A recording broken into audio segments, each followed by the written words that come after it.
പരശുരാമൻ മഴ എറിഞ്ഞിട്ട് 10 കൊല്ലം മുമ്പാണ് മഴ എറിഞ്ഞത് പറയാതിരുന്നത് ഭാഗ്യം. സർ ഞാൻ പറയട്ടെ, അല്ല കഴിഞ്ഞ 10 കൊല്ലമായിട്ട് അല്ലെങ്കിൽ 5 കൊല്ലമായിട്ടാണ് ഇത്തരത്തിലുള്ള കാര്യങ്ങളൊക്കെ ആദ്യമായിട്ടാണ് നടക്കുന്നത് എന്നുള്ള നിലക്കാണ് അദ്ദേഹം പറയുന്നത്. സർ ഇതേ ലാവോസിൽ പിന്നെ അന്നത്തെ ഗവൺമെന്റിന് വേണ്ടി ഞാൻ ഇതേ പറഞ്ഞ ഡെലിഗേഷൻ കൊണ്ട് പോയതാണ്. അതുപോലെ തന്നെ ഇതേപോലെ ഇൻവെസ്റ്റ്മെന്റ് പ്രപ്പോസൽ കിട്ടുന്നതാണ്, എക്സിബിഷൻ സ്റ്റാൾ വെക്കുന്നതാണ്, ജിടെക്കില്, ഹാനോവർ ഷോയില്, അതുപോലെ തന്നെ എല്ലായിടത്തും പോകുന്നുണ്ട്. പക്ഷെ ഒരു ചെറിയ ചേഞ്ച് എന്താണെന്ന് വെച്ച് കഴിഞ്ഞാൽ 10 കൊല്ലം കൊണ്ട് ഇവിടെ ഒരു ആറ്റിറ്റ്യൂഡൽ ചേഞ്ച് വന്നിട്ടുണ്ട്. അത് ഈ ആവേശത്തോട് പ്രസംഗിക്കുന്നത് നിങ്ങൾക്കാണ്. ഇടക്കിടക്ക് മിനിസ്റ്ററുടെ ശബ്ദം ഞാൻ സാർ എന്റെ ഒരു ക്വസ്റ്റ്യൻ തന്നെയാണ്. ഇടക്കിടക്ക് മിനിസ്റ്ററുടെ ആൻസറിൽ ഒരു കാര്യം വരുന്നുണ്ട്. എന്നാലും വ്യവസായം തുടങ്ങുന്നവർക്ക് ഒരു പെർസെപ്ഷൻ ഇവിടെ ഉണ്ട്. അത് ഞാൻ ഇതേമാതിരി പോയി വന്ന് ലക്ഷക്കണക്കിന് MOU സൈൻ ചെയ്ത് വന്ന് ഇൻവെസ്റ്റ്മെന്റ് പ്രപ്പോസലായപ്പോൾ ഇവിടുന്ന് കേട്ടത് എന്താണെന്നറിയാം? എന്തിനാണ് ഈ ദുർവ്യയം? ആ ചോദ്യം ഞങ്ങൾ ചോദിക്കൂല. ഈ പ്രപ്പോസലൊക്കെ ഇലക്ഷനാണല്ലോ, തെരഞ്ഞെടുപ്പാണ് വരാൻ പോകുന്നത്. ചിലപ്പോ ഞങ്ങൾ വന്നിരിക്കുമല്ലോ, ചിലപ്പോ ഞങ്ങൾ വന്നെന്നിരിക്കും. അപ്പോ നല്ലതാണ്, ഞങ്ങൾ കണ്ടിന്യൂ ചെയ്യും. ആ ഉറപ്പ് ഞങ്ങൾ ചോദ്യമൊന്നും അല്ലെങ്കിലും അദ്ദേഹം നടത്തിയ വസ്തുതാ വിരുദ്ധമായ ചില പ്രസ്താവനകളുണ്ട്. അദ്ദേഹം പൊതുവെ അങ്ങനെ നടത്തുന്ന ഒരാളല്ല.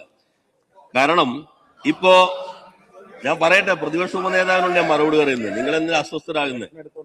സാർ ഒരു കാര്യം ഞാൻ ചോദിക്കട്ടെ, നമ്മൾ ഈ പച്ചക്കളന്ന് പറയാൻ പാടില്ല എന്നാണ് അല്ലേ?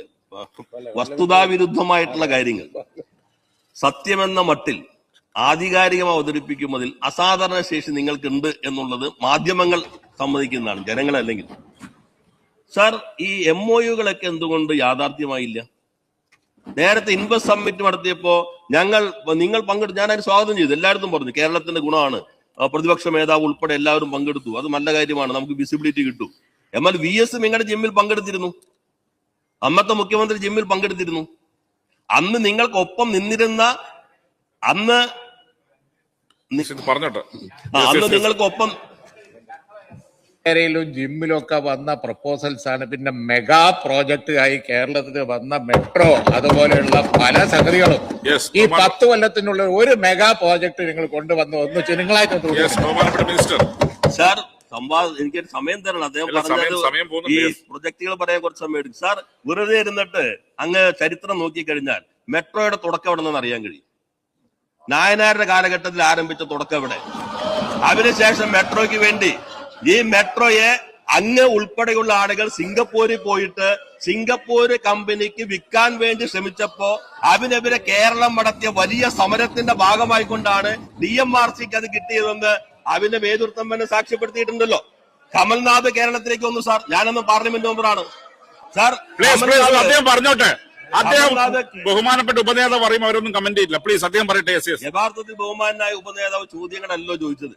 പക്ഷെ അദ്ദേഹം ഒരു പ്രസ്താവന നടത്തുമ്പോ ആ പ്രസ്താവന രേഖയിൽ വരികയും സമൂഹം കാണുകയും ചെയ്യുള്ളൂ. വസ്തുതാ വിരുദ്ധമാണ് എന്നുള്ളത് വസ്തുതകളെ അടിസ്ഥാനപ്പെടുത്തി സ്ഥാപിക്കേണ്ട ഉത്തരവാദിത്വം ഇപ്പോഴത്തിരിക്കുമ്പോൾ ഞങ്ങൾക്കുണ്ടല്ലോ. അദ്ദേഹം പറഞ്ഞത് കാര്യത്തിൽ എന്താ? നേരത്തെ പറഞ്ഞു നിങ്ങൾ ആരും സഹകരിച്ചില്ല, ഞങ്ങൾ സഹകരിച്ചു, നിങ്ങൾക്കാണ് മാറ്റം വന്നത്. VS അതിനകത്ത് വന്നു. സാർ നിങ്ങളുടെ മന്ത്രിസഭ സാർ അന്ന് ഇൻവെസ്റ്റ് സമ്മിറ്റ് നടത്തിയ മന്ത്രിസഭയ്ക്കകത്ത് ഐക്യമുണ്ടായില്ല. അന്നത്തെ റവന്യൂ മന്ത്രി, ഇന്നത്തെ UDF കൺവീനർ, അദ്ദേഹം പരസ്യമായി പറഞ്ഞു ഞങ്ങൾ ആരും അറിയാത്ത പദ്ധതികളാണ്, 1 ഇഞ്ച് ഭൂമി നൽകില്ല.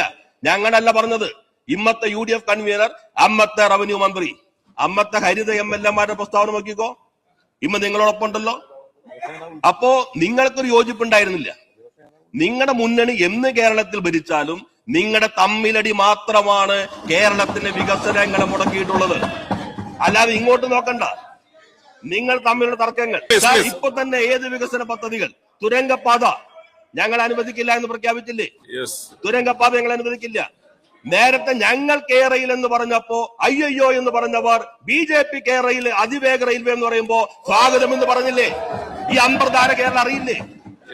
അതുകൊണ്ട് സാർ നമ്മൾ ഇത്തരം കാര്യങ്ങളിൽ അങ്ങേ രാഷ്ട്രീയ തർക്കത്തിൽ ചോദ്യം വന്ന് അങ്ങേപ്പോലൊരാൾ സാധാരണ ചെയ്യുന്ന രീതിയിൽ തെരഞ്ഞെടുപ്പിന്റെ വക്കത്തെത്തിയത് കൊണ്ട് അങ്ങനെ ഒരു ചോദ്യം വന്നതായിരിക്കുന്നു അത്രേ കരുതുന്നുള്ളൂ.